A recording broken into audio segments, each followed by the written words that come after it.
Johnny master కేసులో రోజుకోగా మలుపు తిరుగుతోంది. జానీ మాస్టర్ సేవా కార్యక్రమాలు చేసినప్పుడు ఎక్కడా కనిపించలేదు. దాని గురించి పెద్దగా ప్రచారం చేయలేదు. ఇలాంటివి చాలా చోట్ల జరుగుతూనే ఉంటాయి. అమ్మాయి కేసు పెట్టింది కాబట్టే ఇప్పుడు జానీ మాస్టర్ని అరెస్ట్ చేసి జైల్లో పెట్టారు. మరి ఇంకొకరు ఎవరైనా అంటే అబ్బాయి తరపు ఏ మగాడైనా కేసు పెట్టి ఉంటే ఈ విషయంలో ఇంతనే రియాక్ట్ అవుతారా, అసలు పట్టించుకుంటారా అని చాలా మంది అయితే జానీ తరపు మాట్లాడుతున్నారు. అసలు ఏం జరిగింది? జానీ మాస్టర్ ఆ అమ్మాయి 2019లో కలవడం జరిగింది. 2020లో ఆ అమ్మాయికి మరి తన దగ్గర అసిస్టెంట్ కొరియోగ్రాఫర్గా ఛాన్స్ ఇచ్చారు. ఇక ఆ తర్వాత ఇద్దరు ఒకటే ఇది ఇష్టంతోనే చాలా ఏళ్ళు ఉన్నారు. దాదాపు 4 ఏళ్లు కలిసిన వీళ్ళు తర్వాత పెళ్లి చేసుకోవాలని డిసైడ్ అయింది సృష్టి. ముఖ్యంగా తనే మతం మార్చుకోవడానికి సైతం సిద్ధమైందని ఈ సమయంలో జానీ మాస్టర్ కుటుంబ సభ్యుల వల్ల కొన్ని ఇబ్బందులు ఏర్పడ్డాయి.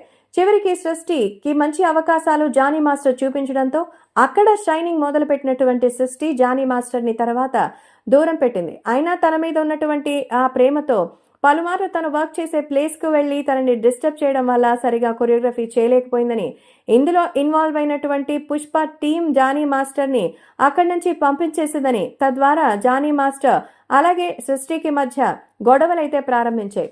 ప్రస్తుతం ఆ అమ్మాయి సోలో కొరియోగ్రాఫర్గా అయితే తను చేసుకుంటోందని, ముఖ్యంగా జానీ మాస్టర్ పెట్టి ఆ సాంగ్లో తీయాలని కూడా ఒక ఫుల్ సాంగ్ని అనుకున్నారు. అంటే కొరియోగ్రాఫర్స్ పాటలో కనిపిస్తారు కదా ఆ రేంజ్లో.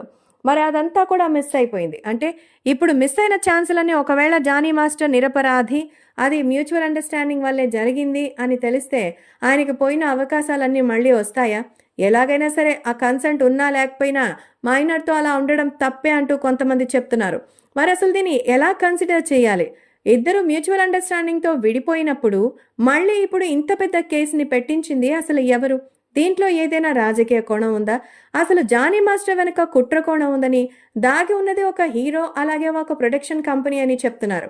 అసలు అల్లు అర్జున్ గారి రేంజ్ ఏంది, జానీ మాస్టర్ రేంజ్ ఏంది, ఆయనతో ఏం పని అంటూ బన్నీ వాసు చెప్పిన దాని ప్రకారం అంటే పుష్ప 2 నిర్మాతలు చెప్పింది చూస్తే నిజంగానే ఎంతో కామెడీగా అనిపిస్తోంది.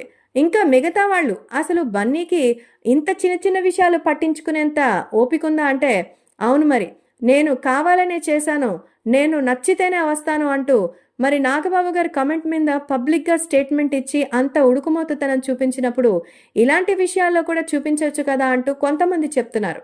అంటే కుటుంబాల మధ్య గొడవలకి అటు ఆ అసిస్టెంట్ కొరియోగ్రాఫర్, ఇటు జానీ మాస్టర్ కెరియర్ కూడా నాశనం చేసే హక్కు వాళ్ళకుందా?